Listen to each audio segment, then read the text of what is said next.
Aí começou. Olá, estamos começando mais um Perguntas para um Cientista. Meu nome é Fernanda e hoje nós vamos entrevistar o Dr. Henrique Marques Souza, professor do Departamento de Bioquímica e Biologia Tecidual na Universidade Estadual de Campinas. Bom dia, professor, tudo bem? Bom dia, Fernanda, tudo bem? Tudo bem. Doutor, o que mais te motiva em ser um cientista e o que mais te desmotiva? Bom, o que mais motivou eu me tornar um cientista foi uma curiosidade de entender como as coisas funcionam. E isso aplica em tudo na minha vida, né? Eu tenho uma necessidade de entender desde a parte de comportamento de pessoas até a vida como um todo, né? Como um inseto, ou como o nosso corpo. Uhum. E aí a capacidade da gente poder fazer isso, né, num ambiente acadêmico. Então, quando a gente fala ser um cientista, você poderia ser um cientista numa instituição privada que possui objetivos fixos, né, que você trabalha como cientista para desenvolver algo. Na academia, né, numa instituição pública que a gente tem como premissa gerar conhecimento, né, então a gente está querendo gerar conhecimento. Existem coisas que são desconhecidas e a gente precisa descobrir. Então isso é assim, até desenhos infantis, né, quando a criança descobre algo. Então isso é inato do ser humano, essa descoberta, né? Então aquela sensação de você entrar numa garagem cheia de ferramentas e aí puxa, você quer pegar as ferramentas, você quer mudar coisas, né? Uhum. E isso é o que o cientista tem no dia a dia. A gente tem um laboratório, obviamente, se você trilhou a carreira que te permite estar numa instituição, captar recursos, né? Você precisa mostrar que você tem boas ideias e que você consegue descobrir coisas. Aí o governo fala assim, pô, esse cara tem boas ideias, consegue descobrir, então vou dar mais dinheiro para ele descobrir mais coisas, né? Porque essas coisas que ele está descobrindo é importante para a sociedade. Então a sociedade paga o imposto, o governo pega a parte desse imposto, devolve para a gente poder devolver coisas para a sociedade e assim fecha o ciclo. E isso é fascinante, né? Então eu tenho um laboratório de pesquisa, eu tenho acesso a microscópios, né? A pessoas muito inteligentes que a gente consegue colaborar. Os alunos que se aproximam para poder trabalhar comigo são pessoas que têm muito interesse também, né, que já se decidiram que querem se dedicar à ciência. Então, é um ambiente muito transformador, né, e você é parte disso. É diferente de você estar num ambiente transformador, como você ir, por exemplo, num final de semana, num retiro, né, e isso te transforma. Aqui, nós fazemos parte da transformação, né? Então, a gente está se transformando como pessoas, como cientistas, mas a gente também está transformando o mundo, né? Levando para o mundo coisas novas, que ninguém nunca, né, sabia, né, soube, né? E não iríamos saber se não fosse a gente fazendo pesquisa. Então, isso é que motiva muito. O que desmotiva eu não sei, eu acho que isso eu poderia falar algumas coisas, mas eu acho que isso é comum de qualquer profissão, né? O que te motiva são pessoas que querem fazer o mal para você, são pessoas que, por mais que você perceba que você não causa mal para elas se sentem mal, elas se incomodam com você, então você percebe que, eventualmente, na situação que dá, a pessoa te faz mal, porque ela precisa ver você para baixo para ela poder se sentir superior. E isso é uma coisa assim, talvez isso é o que mais me afeta, sabe, na minha vida como um todo, assim, né? E aqui não é diferente dentro do laboratório, né? Então, eu acho muito ruim a ingratidão, sabe? As pessoas que não olham. Eu acho que a gente tem que ser transparente, né? Se uma coisa é boa, você dá valor, independente se ela não é boa para você, né? Assim como uma coisa que não é boa, você não dá valor, você tenta arrumar, mesmo que indiretamente essas coisas sejam, né? Então, essa questão assim de você fechar os olhos para as coisas ruins do mundo, porque para você o fechar o olho te dá alguma vantagem, é tão ruim quanto você valorizar uma coisa que, na verdade, não está sendo boa para as outras pessoas, mas para você é. sabe? Isso é uma coisa que me deixa bem chateado, assim, mas de novo, né? Isso é a vida. Toda profissão tem os ossos do ofício, essas dificuldades, né? E no início da sua graduação, você sabia que você queria seguir essa carreira? Novamente, não sei se seria os mesmos problemas, mas quais que foram as maiores dificuldades que você teve para se tornar um profissional de referência? Olha, eu sabia, eu sempre soube desde o início isso que eu te falei, né? Que foi a minha motivação, que eu tinha interesse em entender para poder mudar. Mas eu costumo dizer que se eu tivesse ido para a área de computação, né? Que eu iria entender como uma máquina funciona e aí eu conseguir programá-la para ela funcionar de um jeito que eu acho que soluciona algum problema, eu também teria sido realizado, né? Essa minha curiosidade também teria sido realizada. Então, a área em si, ela nunca foi tão importante para mim. E isso ficou claro ao longo da minha carreira, porque eu sou engenheiro agrônomo e eu fui fazer agronomia por influência que meu pai tinha fazenda, né? E ele gostava, ele achava que era uma área que você ia saber de muitas coisas para depois se especializar.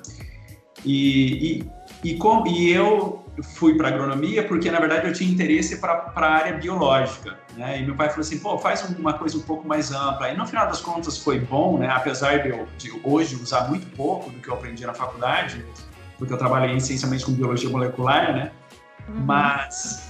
Mas por outro lado foi bom porque me deu essa visão, uma facilidade de olhar as coisas de uma forma um pouco mais ampla, né? Para depois me especializar. E aí, com isso, eu já trabalhei com muita coisa na minha vida, né? Então, eu já trabalhei com biologia de desenvolvimento, já trabalhei com insetos, já trabalhei com crustáceos, já trabalhei com camundongos. No ano passado, ano retrasado, a gente publicou um artigo numa revista que é do grupo da Nature com regeneração de dígitos em camundongo. Então, eu trabalho com controle de pragas, que é uma área mais aplicada para pesquisa da iniciativa privada, né? Então, parceria com empresas. Trabalho bastante na parte de biologia celular.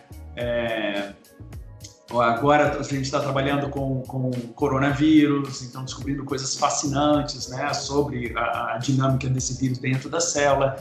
Então, o que eu sempre soube, e esse é o que é comum ao longo da minha carreira, é esse compromisso em solucionar problemas, né? Então, eu até brinco com os meus alunos que eu falo, na sua vida eu quero ser um solucionador de problemas, né? Não quero ficar resolvendo um problema que você pode resolver, né? Não vou te pegar na mão, não vou levar, mas no momento que você chegar, eu vou te dar toda a possibilidade de você se desenvolver e você só vai parar e olhar para trás, onde eu vou estar, quando você tiver um problema que eu não consigo resolver. A gente senta, a gente resolve e você toca o barco. Então, nessa característica de ser um solucionador de problemas, eu não poderia estar em um lugar melhor do que no laboratório. Entendi. E é difícil ser pesquisador no Brasil? Qual que é a principal diferença daqui e do exterior? Tá, então, mas é isso que eu ia falar, são duas perguntas bem diferentes. É difícil ser um pesquisador no Brasil? É difícil, tanto quanto qualquer outro lugar. Uhum. Agora, a dificuldade aqui é diferente da dificuldade lá fora? Sim. Então, o que acontece é assim, quando você tem uma abundância de recursos, isso serve para um bolinho que caiu no chão para as formigas, certo? Quando você tem abundância de recursos, você tem outros problemas. Então, eu não tive o problema, então eu fiz toda a minha formação fora. Eu fiz doutorado na Alemanha e fiz pós-doutorado em Berkeley, na Califórnia. Todos os lugares que você ia na geladeira e pegava tudo quanto é coisa, reagentes que você poderia fazer. Então, durante a minha formação, e é isso que eu acho legal, e por isso que eu sugiro pessoas saírem, né, fazerem formações fora, é que eu só fiquei limitado por basicamente duas coisas. A minha capacidade de pensar e agir, né? De falar assim, puxa, eu tive uma ideia e eu vou lá e executo, e a minha capacidade de interagir com outras pessoas, porque você, principalmente na ciência, você não faz nada sozinho, né? Ou seja, eu não me preocupava que eu tinha que submeter projeto para conseguir dinheiro, que eu não ia ter bolsa no mês que vem, e que, sabe, e que não tinha reagentes, e que acabou, e que se acabava o reagentes eu ia esperar um mês até chegar o próximo, porque a importação demora, era tudo rápido. Então, durante a formação, eu não me preocupei com isso. E aí eu consegui focar em coisas que eram essencialmente de ciência, de descoberta. Quando eu vim para cá, e principalmente por estar começando o laboratório do zero, né? Então eu não cheguei aqui e ganhei nada. Foi cedido um espaço, né? Uma sala limpa. Então todos os laboratórios, todos os equipamentos, tudo que eu tenho aqui, eu tenho hoje, são basicamente 4 laboratórios, né? Um laboratório de biologia molecular completamente equipado, um laboratório junto com outro professor aqui que também tem bastante coisas, né? Que esse eu investi um pouco menos, mas um laboratório de sala de culturas com tudo que você imaginar, tudo que você imaginar de sala de cultura está lá, então tanto os meus equipamentos como de outros professores, tudo isso foi política no bom sentido, né? De negociar, de conversar, de justificar, de explicar. Falou, diante desse cenário, seria muito interessante se a gente tivesse isso, aquilo. Só que se a gente tem algumas, por exemplo, se hoje eu tenho uma ideia, né, a gente está conversando aqui e você fala assim, pô, você já pensou em usar, sei lá, de estudar essa proteína aí no seu contexto? Eu falo, pô, que legal. Então tá bom, então eu vou pegar um anticorpo que identifica essa proteína, eu vou pegar moléculas que inibam essa proteína, né, eu vou precisar pedir, comprar, o preço. Apesar de você falar assim, quanto que está o dólar? Sei lá, o dólar está 3, 5. Aqui no Brasil, para a ciência, é o fator de 10, por causa dos impostos. 10. Então, se custa $400, lá fora custa R$4.000 aqui pra gente. Regra, certo? E aí, você justifica, porque eu tenho dinheiro limitado, que é um dinheiro público, né? É tirado do imposto para poder me pagar. Então, e eu tenho que pagar 10 vezes o valor da moeda, né? Não o valor, mas 10 vezes a quantia, né? Do que ao invés de eu pagar simplesmente a diferença da cotação. É dinheiro que... Ou seja, você paga imposto, o imposto vem para a gente fazer pesquisa e eu tenho que pagar um monte de imposto. Né? Tipo, não faz, né? Então, se é dinheiro de imposto, deveria vir para a gente pagar e não precisar pagar imposto, porque não é um dinheiro do imposto, né? Então, nós estamos usando dinheiro de imposto para pagar imposto. É, tipo, estranho. Sabe? Então, essas coisas é caro pra caramba. Então, quando a gente tem que pedir dinheiro, a gente tem que justificar muito bem, porque tem que ser muito dinheiro. Então, quando a gente escreve muito coisas com o pessoal lá fora, então a gente fala assim, quanto que você conseguiu aí de projeto? Puxa, aqui foi um projeto de R$200 mil. Você fala, pô, R$200 mil, 200 mil reais. Dá o quê? $50 mil. Tipo, $50 mil não é nada de financiamento para eles lá fora. Eles falam, nossa, $50 mil por ano. Você fala, não, são 3 anos de projeto. Esse tipo, sabe, o CNPq, né, que dá um auxílio que é muito importante para o Brasil inteiro, que é o auxílio universal, que é em torno de R$30 mil. Quantos mil dólares é isso, sabe? Então, tem essa questão do valor e tem essa questão também de importação. Isso eu acho que vai mudar. A pandemia me ensinou que não dá para a gente ficar dependendo de coisas importadas, né? Porque se surgiu alguma coisa assim como essa, né, que dependeu, que fez a gente depender de insumos internacionais, ficou tudo na mão. Porque os primeiros que compraram foram, obviamente, os países que produzem, e depois os mais ricos, né? China, Estados Unidos. Mas ainda é assim. Então, por exemplo, a gente usa muito, na minha linha de pesquisa, que eu trabalho em biologia celular, a gente usa muito anticorpos, né? É a mesma coisa do anticorpo para o vírus. Só que a gente tem anticorpo para tudo quanto é proteína, né? E proteínas de outros organismos. Então, com esse anticorpo, eu consigo identificar dentro da célula onde a minha proteína de interesse está. E a gente tem uma empresa que produz anticorpo aqui, ela consegue suprir algumas coisas, mas não o volume de coisas que a gente precisa, sabe? Então, no Brasil é difícil ser um cientista, para mim, né, que estou numa situação, eu não diria privilegiada, porque é meu mérito, né? Eu estou na Unicamp, e não numa universidade que não tenha infraestrutura para pesquisa, porque eu escolhi vir para a Unicamp, porque eu passei no concurso, né? Mas, diante do cenário, né, se a gente pensar em oportunidades que as pessoas tiveram, eu tive uma oportunidade, né, eu tive uma história de vida que meus pais me permitiram, que então não dá para comparar, mas quem não teve essa oportunidade e está numa instituição que não tem infraestrutura, não tem financiamento próprio, a Unicamp tem um financiamento próprio que nos ajuda nessas fases de transição, né? Então, pensando nesses dois cenários, eu estou numa posição privilegiada com esse tipo de comparação, levando em consideração esses outros fatores, né? Uhum. Então, nessa minha posição, hoje o que mais me dificulta, e que eu sei que isso é diferente lá fora, é a questão dos reagentes importados e de ser bem mais caro, né? Uhum. E fora isso, o que você acha que poderia ser melhorado para que os pesquisadores iniciantes eles tivessem uma maior chance de sucesso? Olha, de novo, eu vou falar do meu cenário porque também, né, eu escolhi vir para São Paulo, né? Eu sou de Londrina, no Paraná. A minha universidade de paixão é onde eu fiz, que é a UEL. Meu sonho era voltar para Londrina e voltar para a UEL, sabe, para ser professor lá um dia. Mas eu decidi vir para São Paulo, e hoje eu sou apaixonado pelo Unicamp, né? Mas eu decidi vir para São Paulo por causa dos recursos de pesquisa. Uhum. Então, mas se a pessoa não tem a chance de vir para São Paulo, é um outro cenário, beleza? Mas eu vou me ater à minha situação. Nós temos uma agência de fomento, que é a FAPESP, que ela possui um programa que chama Auxílio Jovem Pesquisador. O nome inteiro é Jovem Pesquisador em Centros Emergentes, porque a ideia do programa era você colocar jovens pesquisadores de destaque em centros emergentes para poder fomentar isso, né? Mas, obviamente que as pessoas que tinham destaque, que conseguiram esse auxílio, né, querem ir para universidades que não são emergentes. Elas já se emergiram, são grandes universidades, né? Então, por isso que esse nome ele não é restritivo, né? Então, eu vim para a Unicamp, que não é um centro emergente, mas eu trouxe para cá a linha de pesquisa com células-tronco, com regulação gênica, tudo, e eu consegui esse auxílio.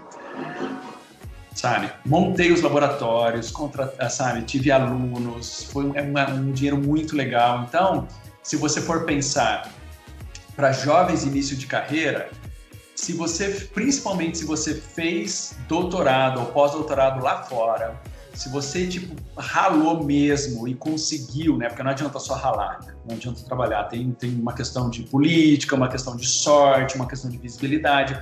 Se você teve uma somatória desses fatores e conseguiu um sucesso, o Estado de São Paulo já tem o melhor incentivo para você, que é esse auxílio FAPESP, por exemplo, sabe? Que pode chegar a 3 milhões de reais para 4 anos, né? Você consegue construir laboratório, contratar pessoas, e depois disso você continua, né? Se você publicou bem nesse primeiro, você continua com auxílios. Então, só que assim, não sei qual é a porcentagem de doutores que começam nas universidades que tem esse auxílio. Então tem gente que não conseguiu, tem gente que tem um histórico muito bom, publicou muito bem aqui no Brasil, mas não foi para fora. A FAPESP não gosta disso, a FAPESP quer que você vá para fora, porque tem essa vivência, né?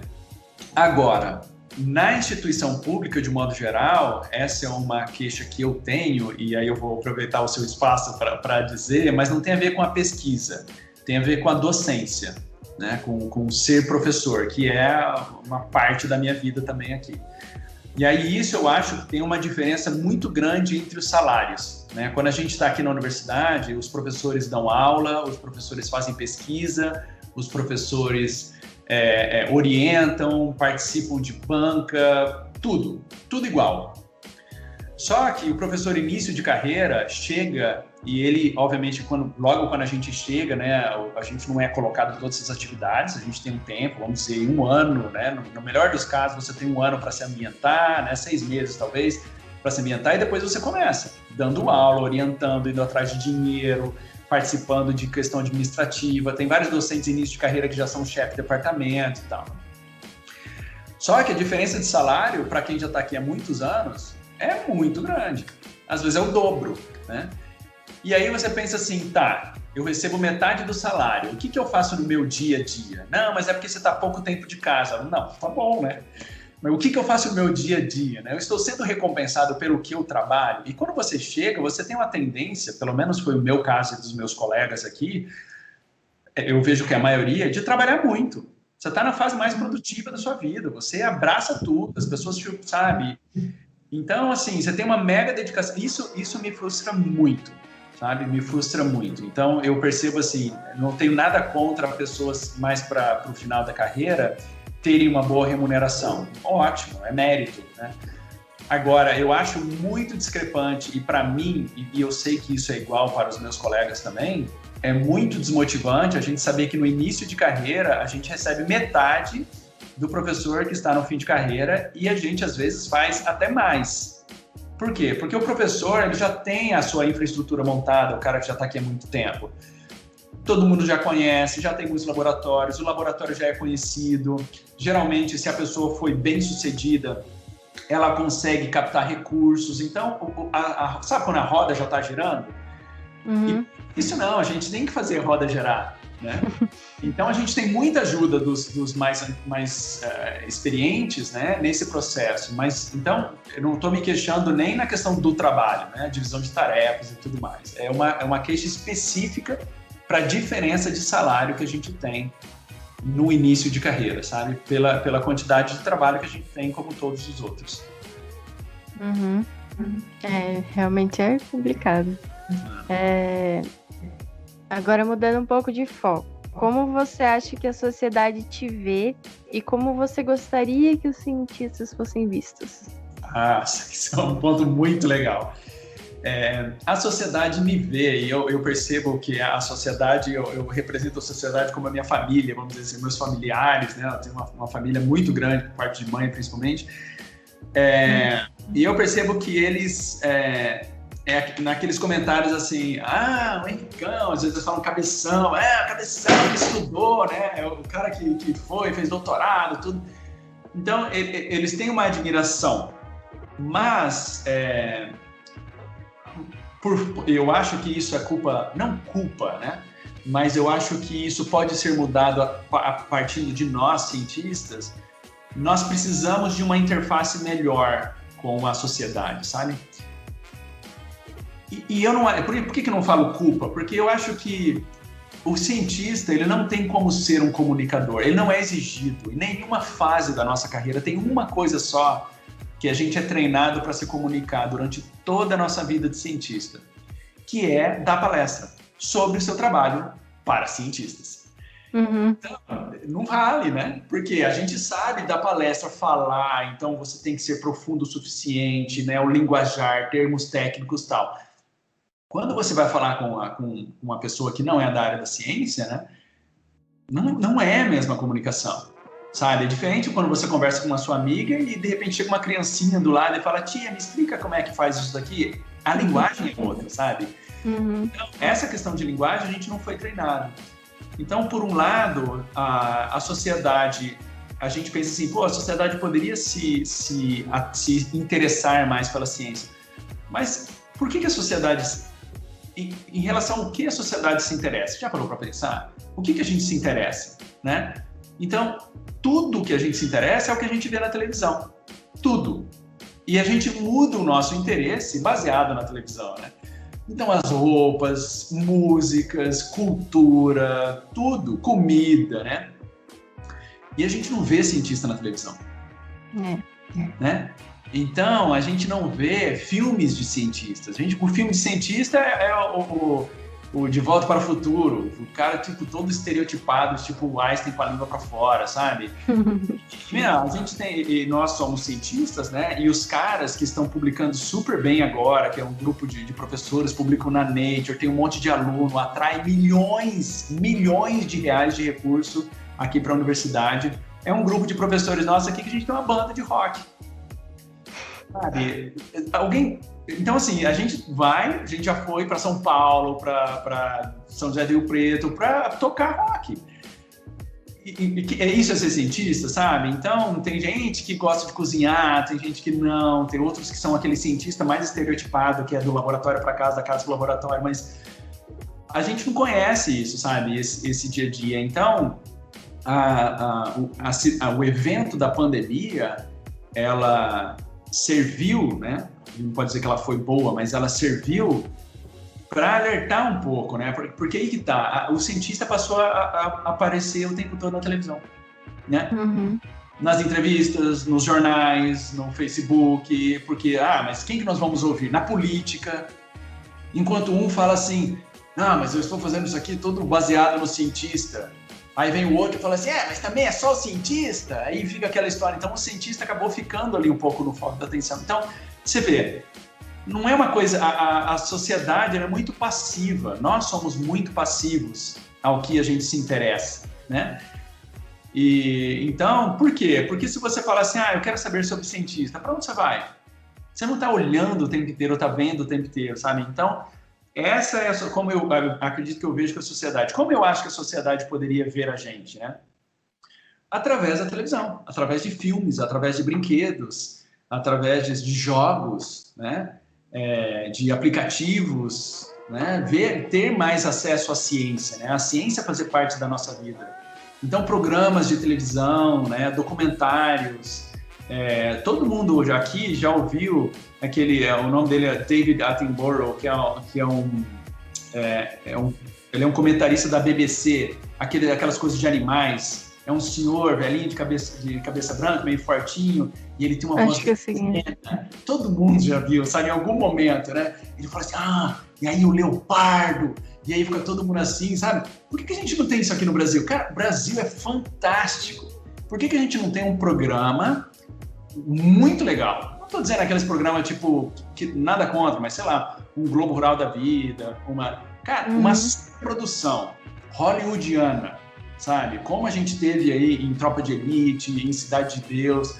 Por que a gente não tem algo assim, sabe? Por que a gente tem mostrando crime, corrupção, pobreza, e a gente não tem o mesmo nível de investimento, sabe? Será que é interesse internacional, vamos dizer assim, né? Ou mesmo das lideranças culturais aqui do país, mostrar isso para o mundo? Porque se você mostra a favela, você é o único do mundo, você não precisa competir muito. Você mostra a favela, favela, nossa, que interessante, não tem mais isso aqui, né, na Europa. Agora, se você mostra biodiversidade, mostra cientistas, você está competindo com os caras de Harvard, MIT, né, Cambridge, sabe? Então, assim, é super complexo. Eu tenho curiosidade de saber o porquê disso, né? Mas eu gostaria de que a população visse o cientista como ela vê todas as coisas que são interessantes para ela na televisão. E para isso, né, precisa ser um trabalho entre o cientista e as televisões, né, as ex-televisões. O pessoal que faz a pauta, né, devia falar assim, não, vamos botar cientista. Mas vamos falar sobre aquele cara que caiu da janela e quebrou o pescoço, tá, pode falar dele, mas eu quero que você fale também do que está acontecendo lá na universidade.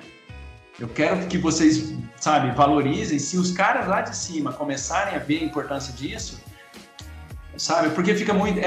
Desculpa, eu tô falando demais, mas é que é um assunto super interessante. É um ciclo. Eles falam assim, como eles estão vendo pelos cliques. Quanto que clica, né? Se eles colocam uma matéria e tem um monte de clique, o cara fala assim, é essa matéria aqui que nós vamos fazer. Então, eu já vi também um cara falando assim, se você não quer... era sobre... Era até uma palestra dessas TED Talks sobre bullying, cyberbullying, eles falam, né? Não clica. Sabe, se você é contra, não clica, não compartilha. Hoje, o mundo está sendo direcionado por cliques. Né? Se você clica ali, né, compartilhamento, curtir, não curtir, não clica nessas coisas, sabe? Então, é assim, se você quer, né, se você acha que é importante, clica no cientista, compartilha, mas não porque você quer ajudar, porque é uma questão filantrópica, não, porque é importante para você, né? Se o mundo for muito mais baseado em ciência, não em política, não a ciência baseada em política, é mais a política baseada em ciência, todo mundo vai ganhar, sabe? Se você chega para um cientista e fala, isso aqui é verdade, o cientista de verdade tem que parar e pensar e falar assim, peraí, eu preciso de um tempo para te responder, não é a minha opinião, certo? Eu vou ler e vou falar assim, olha, baseado nisso aqui eu não consigo concluir se é verdade ou não, eu preciso fazer isso, isso, isso e aquilo. Aí você pega e entrega, fala, olha, não é verdade, ou é verdade. Não importa o que eu, Henrique, pense. A gente aqui na ciência está o tempo inteiro sendo desmentido. O que eu falo para os meus alunos é assim, ó, a gente cria uma hipótese e eu falo assim, olha, vocês precisam provar com toda a sua força que isso aqui é mentira. Porque se nós, que somos especialistas, não conseguimos provar que isso aqui é mentira, provavelmente ninguém mais vai conseguir, certo? E mesmo que a gente não consiga e esteja errado, a gente submete os resultados da nossa pesquisa para a sociedade, para a comunidade científica, que vai ler e também vai tentar provar que a gente está errado, certo? Então, pô, quer a situação mais não confortável, mais segura do que essa, sabe? A sua prioridade é provar que você está errado. Hoje, Facebook, né? Eu tô falando Facebook porque é o mais bem sucedido, não tem nada contra a plataforma porque ela permite muitas coisas. Eu só estou dizendo do ambiente que a gente está lá. É o tempo inteiro a pessoa tentar de tudo para provar que ela está certa. Ou seja, é exatamente o lado oposto. E tem cientistas fazendo isso também, assim como tem políticos fazendo coisas boas e erradas, né? Então, eu acho que é toda uma construção, sabe, de uma confiança, né? Só que assim, se a gente começa a confiar no cientista e de repente vai lá um cientista que tem fundo político e começa a falar coisas que tiram a confiança da sociedade, isso é um desserviço também, né? Então, é um trabalhinho de formiga, vamos dizer. Cada vez mais tem essas pessoas que fazem esse serviço pra gente. Agradeço muito a oportunidade, doutor Henrique. E nós ficamos por aqui com a entrevista. Muito obrigada e tenha um bom dia. Tá, muito obrigado. Obrigado pela oportunidade também de conversar com vocês. Precisando de alguma coisa, a gente está por aqui também. Os meus alunos também, se quiserem conversar. Todo mundo, cientistas, estão por aqui. Muito obrigado. Tenha um bom dia. Tchau.